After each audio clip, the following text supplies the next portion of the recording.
नमस्कार, मी दीपाली शिंदे तुमचं सर्वांचं स्वागत करत आहे. आज आपण बघणार आहोत मस्त असे जवसाचे लाडू कसे बनवायचे ते अगदी कमी वेळात आणि कमी वस्तूंमध्ये हे जवसाचे लाडू आपण आज बनवून दाखवणार आहोत. एकदम पौष्टिक असे असतात. चला तर मग रेसिपीला सुरुवात करूया. येथे मी घेतलेली आहे कढाई, त्यामध्ये मी घेणार आहे बघा हे 1 वाटी शेंगदाणे. शेंगदाणे आपण छानपैकी खरपूस भाजून घ्यायचे आहेत. मस्त असे खरपूस भाजायचे आहेत. गुडघेदुखीसाठी वगैरे हे खूप पौष्टिक असतात, हाडांच्या मजबूतीसाठी. त्यासाठी जवसाचा उपयोग हा खूप मोठ्या प्रमाणात होतो. आणि अशाच प्रकारे आपण तीच 1 वाटी येथे हवरीही छानपैकी भाजून घ्यायची आहे. तिळही खरपूस असे मस्त भाजून घ्यायचे आहे. तडतडेपर्यंत भाजायचे आहे. खूप छान तडतडले जातात ते. अशाच प्रकारे आपण हे तिळही आता काढून घ्यायचे आहेत. आणि आता त्यामध्ये घालायचं आहे तीच 1 वाटी जवस. बघा, जवस म्हटलं की सगळ्यात पौष्टिक हे जवस असतं बघा. त्याचे खूप प्रकारचे फायदे असतात. हाडांच्या मजबूतीसाठी जवस हे खूप उपयुक्त असतं, तुम्ही बघितलंच असेल. अशाच प्रकारे मस्त जवसही आपण तडतडेपर्यंत छानपैकी खरपूस भाजून घ्यायचे आहेत. त्याचा वास हा बदलला जातो बघा भाजल्यानंतर. आता हे जवसही आपण काढून घेतलेलं आहे. अशाच प्रकारे आपण सर्व मस्त भाजून घेतलेलं आहे. शेंगदाण्याची मी टरफल काढून घेतलेले आहे आणि तीच 1 वाटी मी येथे गुळही घेतलेला आहे. आता आपण हे सर्व एका मिक्सरच्या भांड्यामधून काढून घ्यायचं आहे बघा. अशा प्रकारे आपण एकदा जवस हे मस्त बारीक काढून घेणार आहोत मिक्सरच्या भांड्यामधून.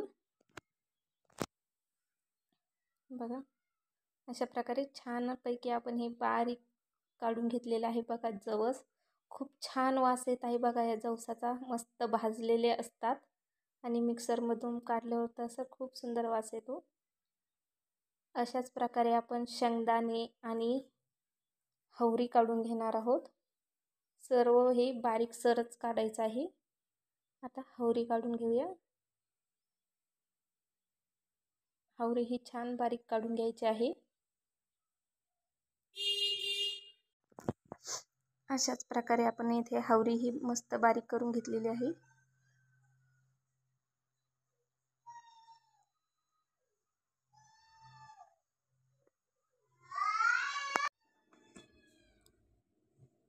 आता मी येथे घेतलेले आहे शेंगदाणे आणि आपण त्यामध्ये घालणार आहोत थोडासा गूळ. गूळही आपण यामध्येच घालून घेणार आहोत शेंगदाण्यामध्ये, जेणेकरून सर्व हे व्यवस्थित मिश्रण मिक्स होतं. नाहीतर गुळानंतर सर्व मिक्स करायला खूप प्रॉब्लेम होतो. अशाच प्रकारे आपण सर्व गूळही त्यामध्ये काढून घेतलेला आहे. शेंगदाण्यामध्ये सर्व व्यवस्थित मिक्स करून घ्यायचं आहे. सर्व बाजूंनी व्यवस्थित मिक्स करायचं आहे, जेणेकरून गूळ यांना व्यवस्थित मिक्स होईल. आणि आता मी येथे घेणार आहे तूप. मस्त असं तूप हे गरम करून घेतलेलं आहे बघा. आपलं हे साजूक तूप आहे बघा. सर्व परत व्यवस्थित एकदम मिक्स करून घ्यायचं आहे. तुम्ही गूळ हा कमी जास्त टाकू शकता बघा. तुम्हाला कितपत गोड हवा आहे त्यानुसार गूळ घ्यायचा आहे तुम्ही. आता पुन्हा एकदा मी मस्त मिक्स करून घेतलेलं आहे.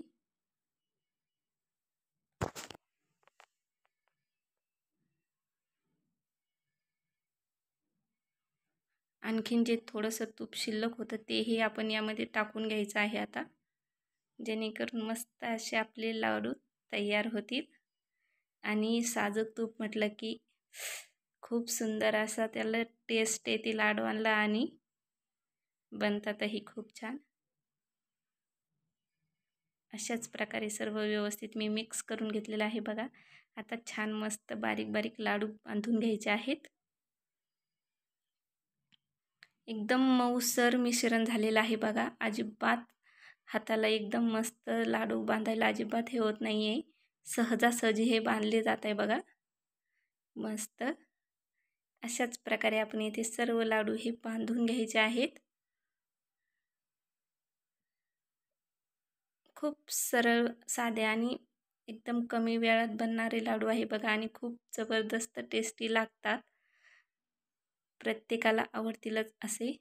अशाच प्रकारे आपण खूप सगळे इथे इटुकले पिटुकले लाडू बनवून घेतलेले आहे. सर्वांनी व्हिडिओ नक्की पूर्ण बघा. आवडल्यास थँक्यू.